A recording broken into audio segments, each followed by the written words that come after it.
So ayun, okay. AGX, kamusta kayong lahat? At check natin yung value ni BTC ngayon. So far, kung titingnan natin sa 12 hours time frame, no?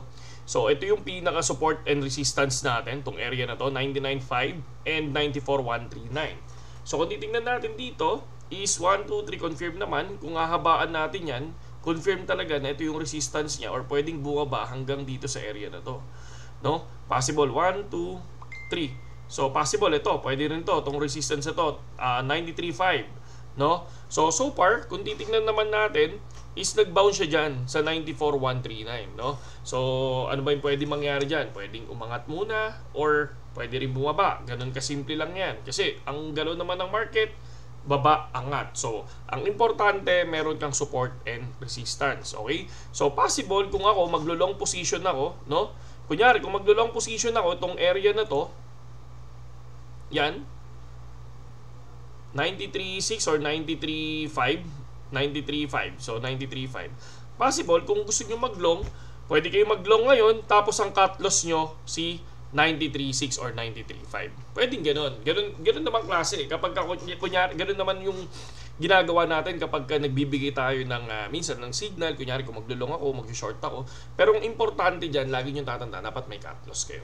Okay? Kapag wala kayong cut loss, wala, uubusin kayo niyan, no? Ubus, pati pato yan, mga idol, no? So magugulat na lang kayo pag uwi nyo, wala na kayong pera. Ganun na, simple yun, no? Ganun lang. Tapos kung mapapansin nyo, yung ibang mga news ngayon, eto, no? So makikita nyo, kakaroon ng issue about Tether, no? Kumbaga parang ibaban siya sa Europe, no? Sabi nga nila magiging illegal, no? Sa Europe yung paggamit ng Tether. So isa yan, sabi nga natin, gustong-gusto ng mga whales yan kasi once na may mga ganyang news, no? Ito yung tinatawag na FUD, no? Kapag may mga ganyang news, automatic yan, pinapababa lang nila yung presyo nila, tapos baka malay nyo, kinakain lang ng whales yung mismong, kung sino yung mga nagbebenta, syempre kinakain ng whales lang yan, no? Dahil hinihintay nilang makabili sila ng mababa, no? Tapos magugulat tayo, biglang lilipad pala. So lagi kong ano, no?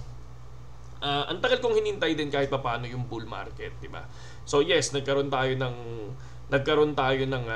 maagang TP dun sa mga token natin. Pero meron tayong mid bull run investment na kung saan syempre tulad ng ipapakita natin sa inyo. Syempre pakita natin. Ganun tayo eh. So ayan. So meron tayong ETH, no? ETH and XRP. So bumili tayo ng XRP worth 21k, tapos ETH na worth negative 42k na tayo dito. Okay? So pero kung titingnan nyo, pinapakita ko sa inyo ang mid bull run investment, okay? Kung okay ba o hindi. Pero noong nakaraan, positive 100k na tayo dyan, di ba? Tapos biglang bumaba lang yung value ni ETH kasi ang break-even na natin ngayon ay 3,681. So dahil syempre nagbenta na tayo eh. 'Di ba? Nagbenta tayo noon. 'Di ba? Nasa 27,000 yan. 2,700,000 yan noong nakaraan, 'di ba? Tapos ngayon nagbenta lang tayo. Nagbenta tayo dito para at least yung kumbaga parang hintay lang natin bumaba ulit eh. 4,100. So benta tayo ng 3,900. Bumili ulit tayo ng 3,681. So kaya lang bumaba pa ng nasa 3,3. Kaya nag-negative 42 tayo dyan. Pero goods lang yan. Tulad niya lang sinabi ko sa inyo, huwag nyo intindihin yung port na yan, di ba? Dahil sinasabi natin lagi sa page yan, huwag nyo intindihin yung port. Nakakakuha tayo ng mga airdrop, no? Pinapakita natin yan sa page, yung mga airdrop natin, pakita ko sa inyo, para at least alam nyo lang, no? Kasi yung iba dito, hindi pumupunta sa page natin. So, yan. Ito yung airdrop natin from Fuel. So, thank you, Fuel. Meron tayong I think nasa 1,150 USD to. And syempre yung airdrop din natin na USDT kahapon, dalawa yan. So 300 USDT. So yun yung sinasabi ko sa inyo bilang isang influencer, no? So kasama yan minsan kapag nandoon ka sa isang platform kung saan binibigyan ka kahit paano ng mga airdrop, no? Pang trade natin yan. Kaya sabi ko sa inyo, ang i-check nyo lang yung portfolio nyo, wag yung portfolio ko.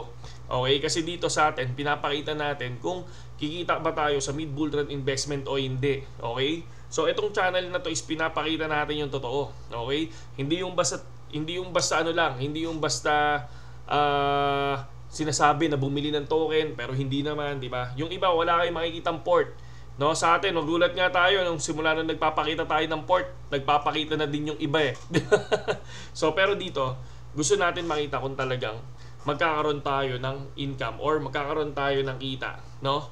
Pagdating ng bull run, kung magkakaroon ng bull run nga ng 2025. And then syempre, tinitingnan lang din natin yung chart lagi, 'di ba? So, ano ba yung tinitingnan natin diyan? So, syempre, yung 2021 na chart. Kung pupunta tayo sa 1 month time frame pa rin, no? Nandito pa rin ako sa magiging maganda ang pasok ng January, no? So, tingnan natin to. Ako, tinitingnan ko to lagi. Ito yung January, siguro lilipad siya, tapos biglang magdadrop. Parang nangyari yan nung December. Yung nangyari nung January, nangyari ng December, no? Biglang lumipad, tapos biglang nagdrop. So, tingnan natin kung ano yung mangyayari dyan. Baka mamaya, itong February ang pumunta ng January. Biglang lumipad. So, ang laki ng nilipad din dito, ha? From 32 to 58, ang laki ng nilipad niyan, di ba? So sa ETH naman, kung titingnan naman natin sa ETH, mga kapatid, ETH ng January. Okay. ETH ng January ay ito. So kung papansin natin, biglang lumipad siya ng January 2021. So from 729 to 15, halos 70+%, 76. And then February, lumipad siya, no? Ito yung paglipad niya, sumabay siya kay Bitcoin, nag 2,000, tapos biglang bumaba ng 1,400. Tapos biglang bumawi ng March, tapos yung April niya is positive. Yung April niya, lumipad, So from 19 to 28. 19 to 28. Pero kung titingnan nyo, etong April niya versus April ng Bitcoin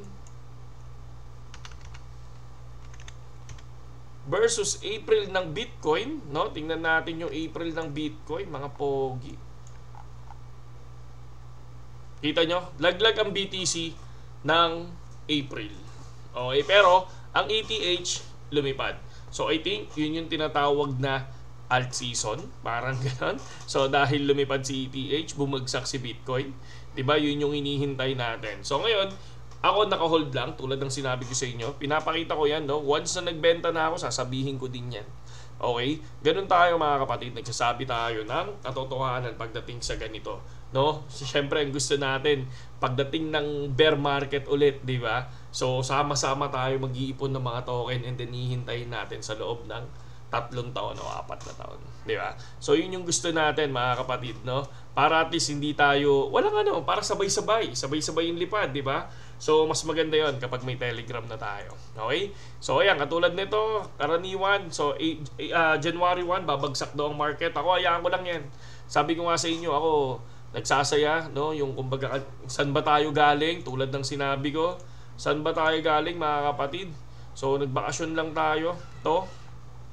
Ayan, yung pumirma na kami ng contract sa Kamaya Coast, okay? So, ito na, no? Property owner na tayo ng Kamaya Coast. So, ito, kumain-kain lang kami ni Mrs. So, ayan, nag-dinner date lang kami ni Mrs. no, sa Kamaya Coast, no? So, ito yung aming pinuntahan. So, ang ganda niya, no? Kita nyo? Shots ko yan. Pit, di ba?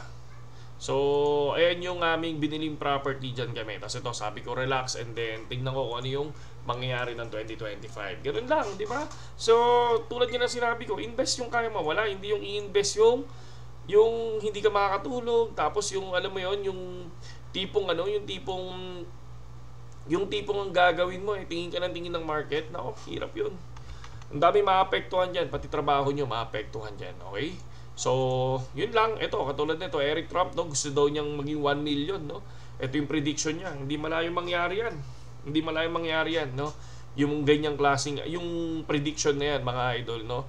Lalo na kapag matuloy yung mismong binabalak nila na reserve, no?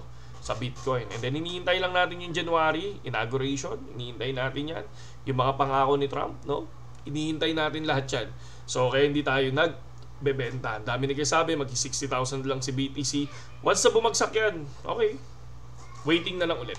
Di ba? So, ganun lang siya. Ganun lang kasimple. Okay? Saludo sa inyong lahat, KGX, at magandang gabi sa inyong lahat. Okay?